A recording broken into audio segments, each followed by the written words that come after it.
Saudações cavalarianas, aqui quem vos fala é Glênio Mackin Sem Madruga, e você está ouvindo a mais um podcast do Clube dos Generais, feito para quem não pode ter um blindado em casa.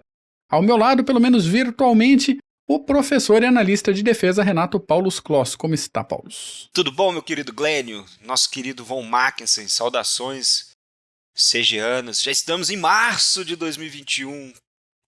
Putz. Mal começou o ano, já em março, muitos de nós Tem há gente um que ano ainda trabalhando acha que é 2020, de casa. né? Que ainda tá... Exatamente. Mas vamos lá, uma semana de cada vez, vamos defendendo o nosso aí. E Fogo tentando... e movimento. Fogo e movimento, exatamente. Nada mais atual do que a tática de fogo e movimento. A pedidos da audiência, a gente volta hoje para trazer as novidades militares e geopolíticas das últimas semanas, acompanhando o que vem acontecendo de mais quente pelo mundo. E falando em geopolítica e relações internacionais, escuta, meu caro ouvinte, esse episódio até o final, que tem uma surpresinha da Columbus Educacional para você, um recadinho lá no fundo. Isso aí. Paulus, já temos um candidato a prêmio Nobel da Paz bombardeando o Oriente Médio para surpresa de 0 pessoas da nossa audiência. Mas, antes disso, temos um evento, um acontecimento da história militar para hoje, é isso? Isso. Hoje, para aqueles que estão nos ouvindo, né? Nos escutando, que estão nos assistindo no YouTube, hoje é 4 de março.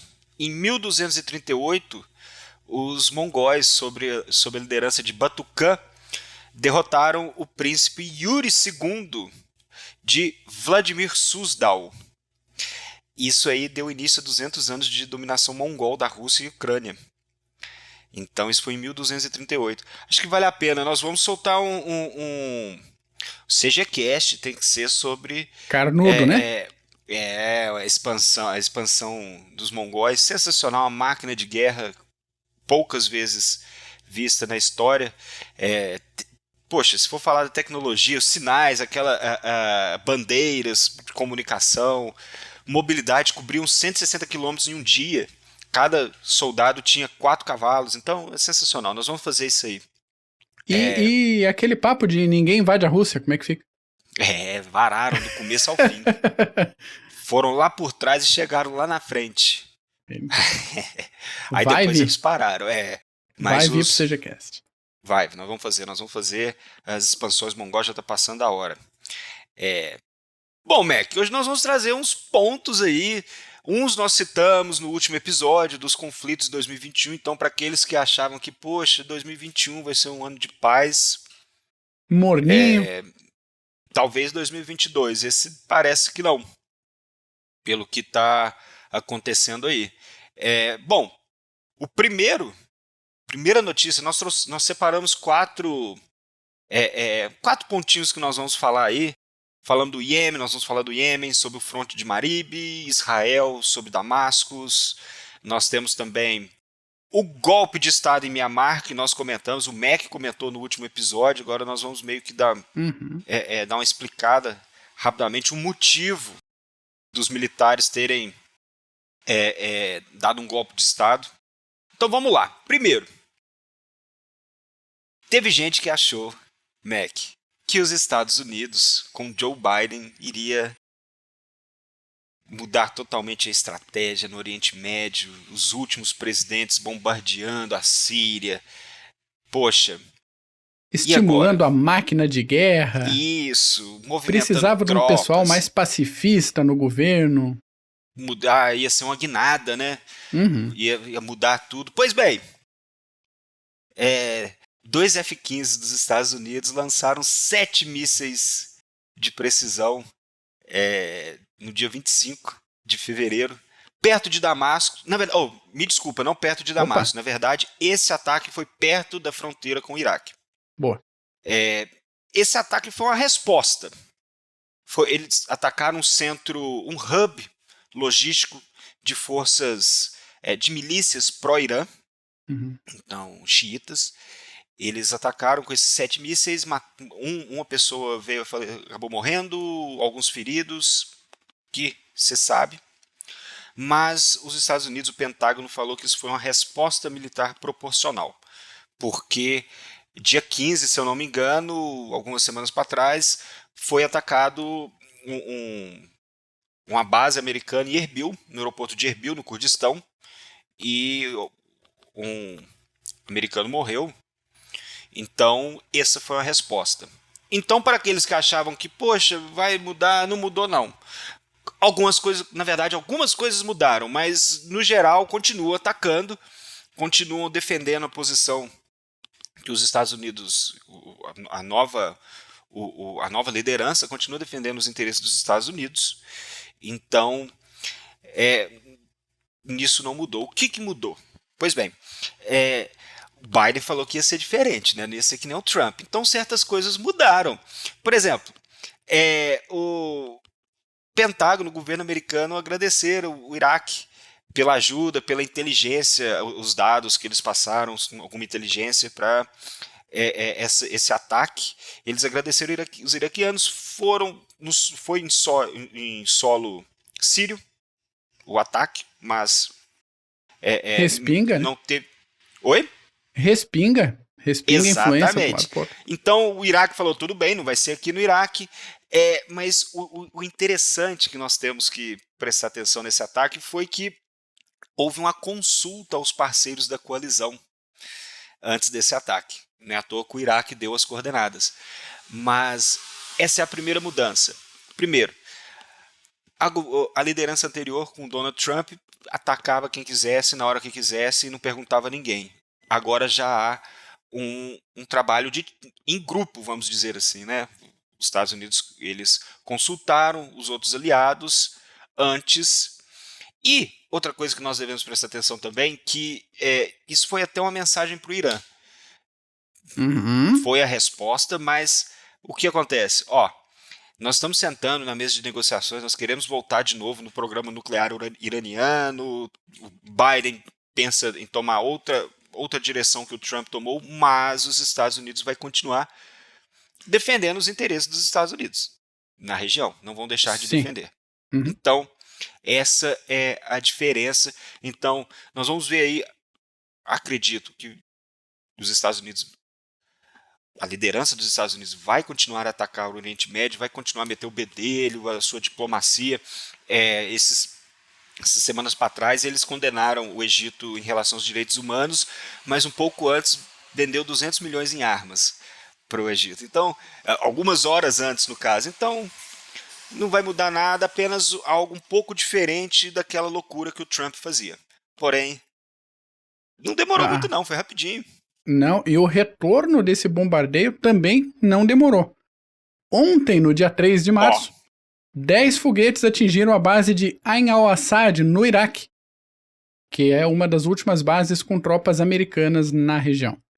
O sistema de defesa da base operou dentro do esperado, ninguém morreu diretamente por causa dos explosivos, mas um contractor, um terceirizado civil, teve um ataque cardíaco e acabou morrendo de ataque do coração. O governo dos Estados Unidos disse que vai investigar quem foi o responsável e pensar a sequência de ações a partir disso.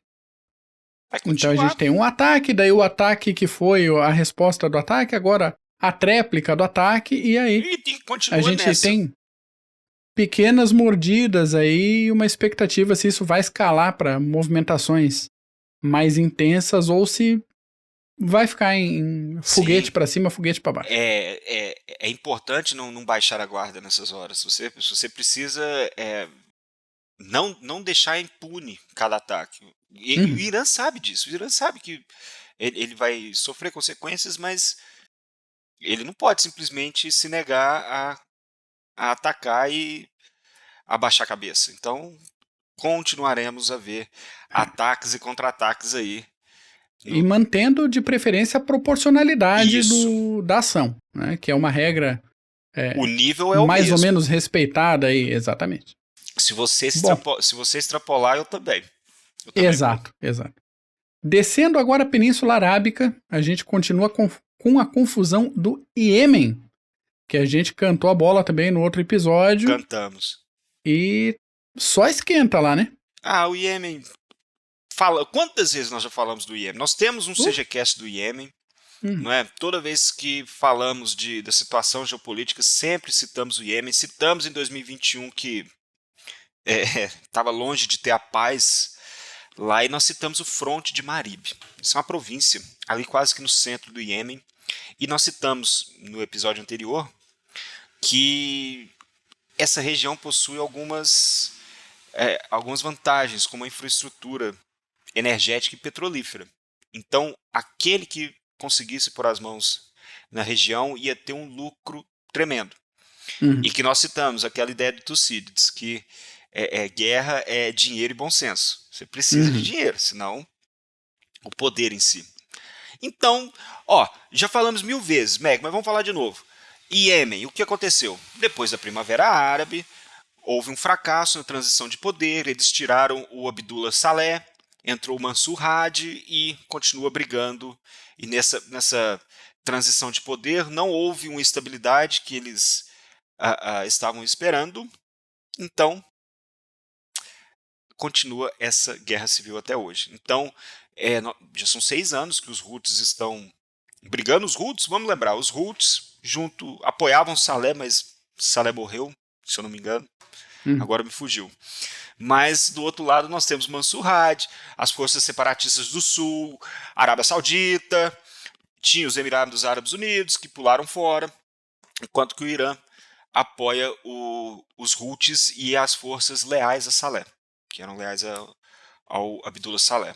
Ok, nós citamos no último episódio que o fronte de Marib ia pegar fogo. A ofensiva começou, na verdade, dia 8 de fevereiro, mas agora que atingiu seu ponto dramático, porque a capital, que também se chama Marib, foi cercada pelos Houthis e é o último bastião do governo que é internacionalmente reconhecido, do Mansur Hadi. É o último bastião. Então, tem essas vantagens, e o que parece é que os Houthis vão conquistar a cidade, vai cair a qualquer momento.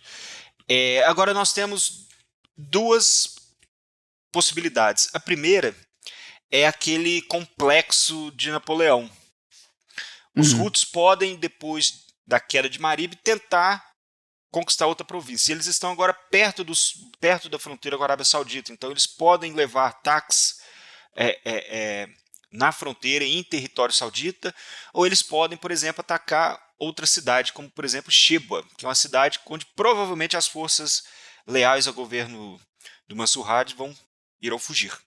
Então, eles podem, pegamos aqui, vamos conquistar aquela ali também. Ou, depois, nessa posição já ou seja, está por cima, né, os Houthis, eles podem sentar nas mesas de negociações. Mas o problema é apenas um problema no caso.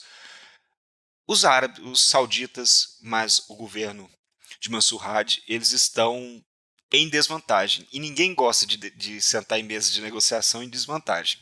A verdade é essa. Então, se eles sentarem agora na mesa de negociações com os Houthis, eles vão sair com a mão na frente e outra atrás, com certeza. E então, provavelmente o conflito irá continuar aí. E agora nós temos os Houthis mais fortes ainda, porque agora eles vão ter o dinheiro, né, da indústria petrolífera, dos oleodutos, de tudo. É um hub junto do porto de Hodeida. Marib é outra alternativa para a distribuição de alimentos já num país ferrado, né? Sim. Com crise humanitária. Só uma coisa, Mac. Pode falar, depois eu falo.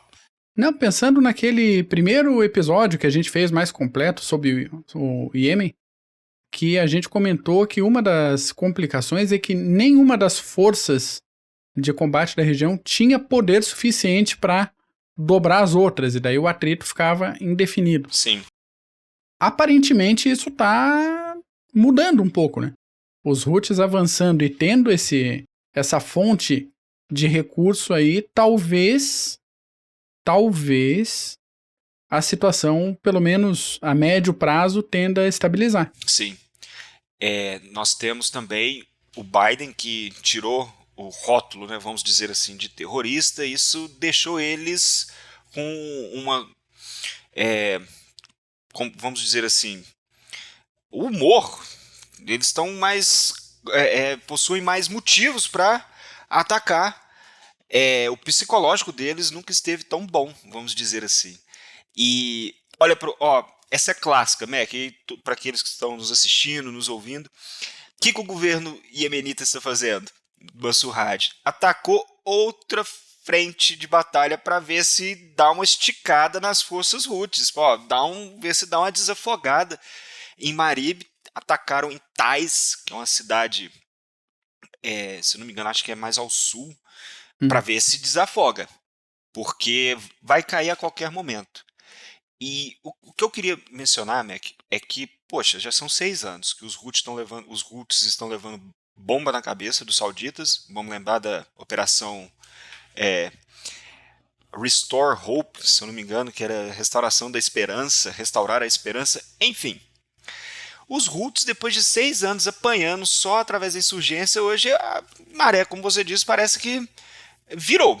Hoje eles estão atacando em várias frentes, mais uma vez eles estão tentando esticar suas forças, espalhar pela região, mas eles estão seguindo através de vitórias, atrás de vitórias. E por que isso? O que essa máquina de guerra dos Houthis faz para botar os sauditas, as forças leais ao Mansur Hadi, os separatistas do sul, tudo para correr? Eles sabem que eles são insurgentes e eles lutam como insurgentes. Esse é o principal. Os Houthis conhecem o terreno como ninguém. Eles possuem uma mobilidade, uma poderosa força móvel que ataca e pode sumir em meio àqueles desfiladeiros e montanhas no Iêmen num piscar de olhos. Nosso querido Thomas Edward Lawrence, nosso querido Lawrence da Arábia, ele já citava isso.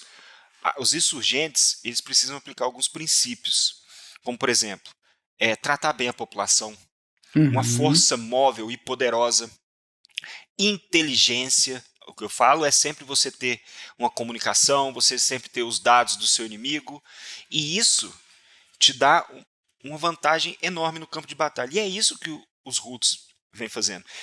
Hoje, no campo de batalha, nós vimos em Nagorno-Karabakh, Mac. Hoje, se você ficar 3 horas parado em um lugar, você vai evaporar. Vai virar fumaça. Vai virar fumaça. Então, os Houthis hoje, eles possuem grupos móveis de no máximo 20 soldados, 2 picapes com metralhadora pesada e uma mobilidade enorme. Conseguem uma hierarquia onde aqueles soldados rasos sabem que eles podem subir na hierarquia se eles fizerem um bom trabalho. Isso faz toda a diferença quando você pega mercenários colombianos lutando contra os Houthis, que é mais? Aquele tanto de mercenários da África que os sauditas e os Emiratos pagavam para lutar no Iêmen. Estamos vendo aí apenas apoio do Irã, né? Apoio técnico do Irã. E eles aliaram isso tudo da insurgência com drones, com mísseis balísticos, vira e mexe, tem míssil balístico chovendo em Riad e em outras cidades. Então,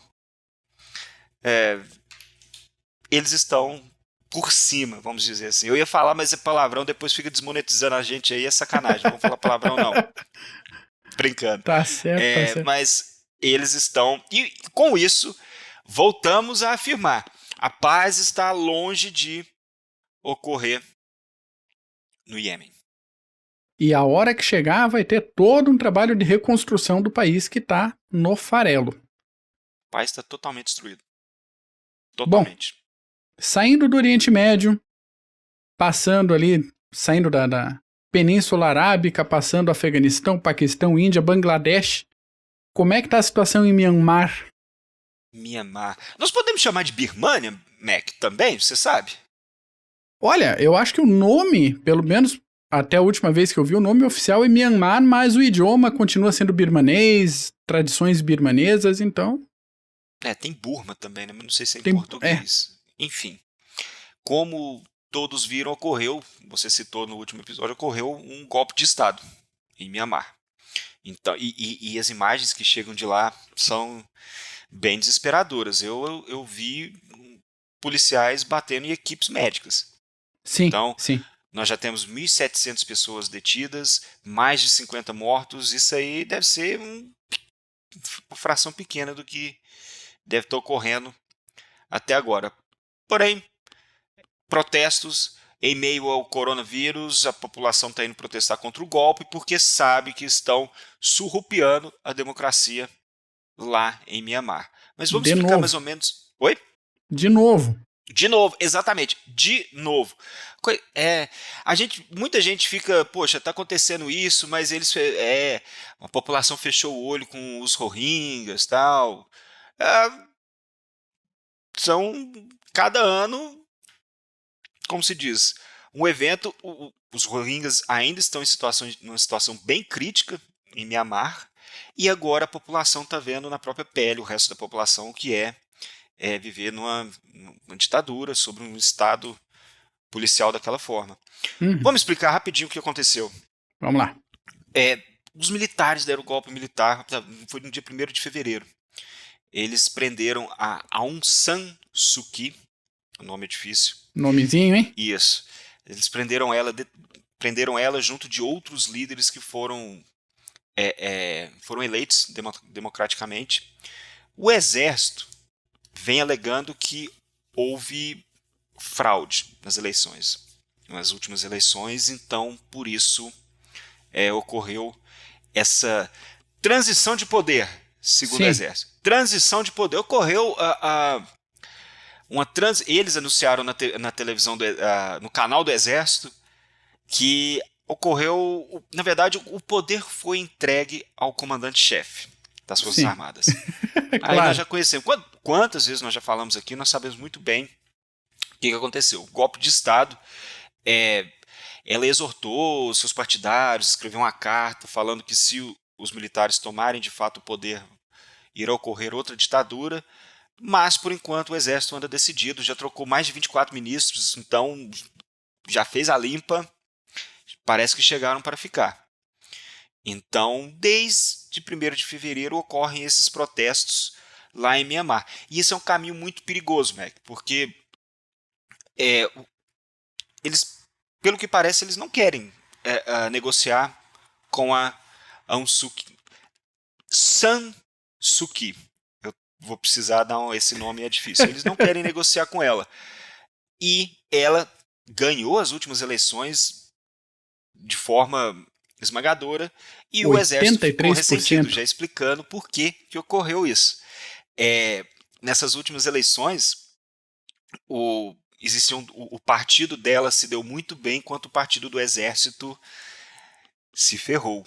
E agora em fevereiro estava marcada a primeira sessão, onde todos iriam se encontrar, e se ocorresse esse encontro, de fato, seria o que faltava para todos para legitimar as eleições. Então o exército falou não. Antes disso, eles foram lá e tomaram o poder, deram o golpe de Estado. Como eu disse, isso é um caminho bem perigoso, porque eles não querem negociar com ela. Então, parece que, por enquanto, e a China deu ok, os Estados Unidos, junto da União Europeia, falou que vão levantar sanções, mas enquanto a China, que está lá do lado, de fato, deu ok, os militares irão continuar. Então, mais um ponto de conflito agora em 2021, que parece que, por enquanto, não. Eles cortaram a internet, cortaram todos os serviços, bancos, internet, televisão, rádio. Quantas vezes nós já vimos isso aqui? Então, mais um ponto negativo aí para 2021.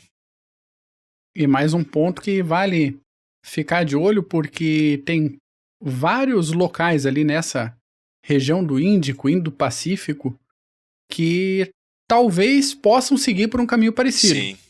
Então, se esse movimento tiver realmente sucesso, lugares como... Tava na cabeça até agora o nome Bangladesh. do lugar. O Sri Lanka estava passando por trabalho esses meses atrás, hein? Então, é de ficar atento mesmo. Para espalhar não custa nada. Exatamente. Bom, então, De volta à Síria. Vamos voltar para o Oriente Médio? Mais Vai e alguém, volta. mais alguém deu as caras por lá. Israel mostrou os dentinhos para a Síria. Pela enésima vez, brincando, não pela enésima vez, mas pela 7ª vez em 2 meses. Israel atacou no dia 28 de fevereiro uma região perto de Damasco. Na verdade, Israel atacou alguns alvos iranianos em Damasco. Então, as defesas aéreas da Síria foram ativadas e os sírios dizem que eles derrubaram a maioria dos mísseis, mas alguns chegaram a atingir o alvo. Uhum. Bom, como eu disse, Mac, o 7º ataque em 2 meses, mas na verdade, se eu não me engano, não foi o Netanyahu, foi outro líder. Foram 500 alvos só em 2020. 500 Pessoal alvos tá atingidos trabalhando. na Síria em 2020. Então, o que nós temos que perceber, Israel, vamos falar primeiramente, Israel, ele acredita que esse ataque, ele na verdade deu resposta, esse ataque foi uma resposta a um tanqueiro que foi atacado no Golfo de Omã, ali. Eles acreditam que foi pelos iranianos. Na verdade, os iranianos falam que foi o eixo da resistência. Eixo da Claro. resistência é o Hezbollah, Assad e o Irã. Olha que bonitinho. Foi o eixo da resistência. Depois eles falaram, só que depois desse ataque, foram minas que acabaram atacando, acabou atingindo uma mina que foi colocada propositalmente. Então, Israel atacou mais uma vez, não deixou impune. A questão é o seguinte, Israel está aumentando muito o raio de ação nos ataques contra alvos iranianos, estão aumentando a distância desses ataques. Então acaba que a Síria, qualquer alvo iraniano ali na Síria pode levar uma bomba na cabeça a qualquer momento. E o principal que a gente precisa explicar para o ouvinte, aqueles que estão nos assistindo, Israel está fazendo isso para evitar o entrincheiramento dos iranianos na Síria. Os iranianos, não sei se você chegou a assistir Mossul, Mac, Não, aquele filme no Netflix. Depois a gente até faz um Pod of War, vale a pena. Boa. Só que mostra um grupo xiita lutando em Mossul contra o Estado Islâmico, só que liderado por um iraniano. Então, na Síria é a mesma coisa. Então, os israelenses querem evitar a todo custo que os iranianos se entrincheirem cada vez mais na Síria e vão continuar atacando. Enquanto tiverem dados, inteligência sobre os alvos, eles vão continuar atacando sem dó. E precisam fazer isso, porque senão o Irã vai se entrincheirar. Na verdade, eles estão lá há mais de 10 anos, né?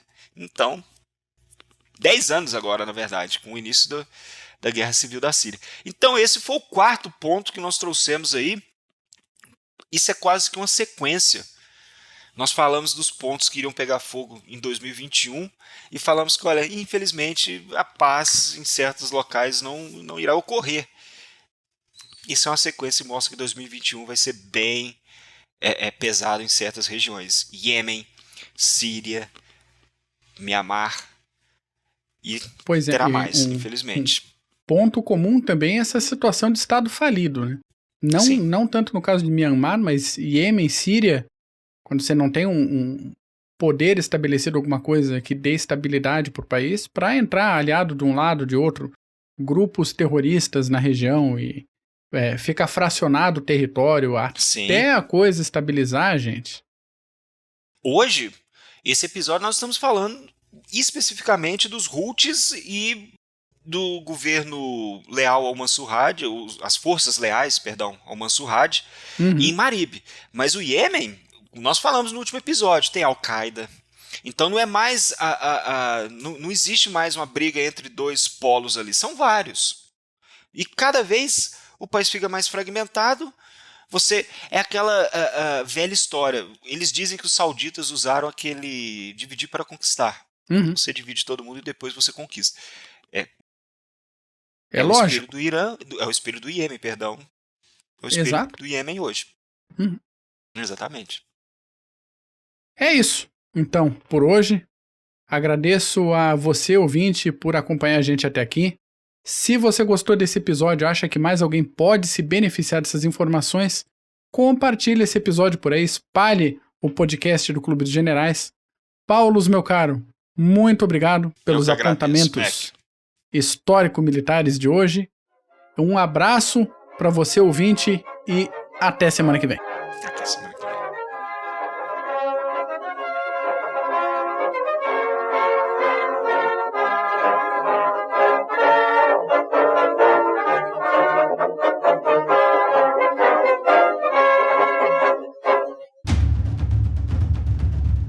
O processo de internacionalização das empresas vem colocando cada decisão institucional à prova. E para ter destaque nesse cenário cada vez mais dinâmico, é necessário que o profissional compreenda questões políticas, geopolíticas, estratégicas, diplomáticas, jurídicas, sociais e éticas.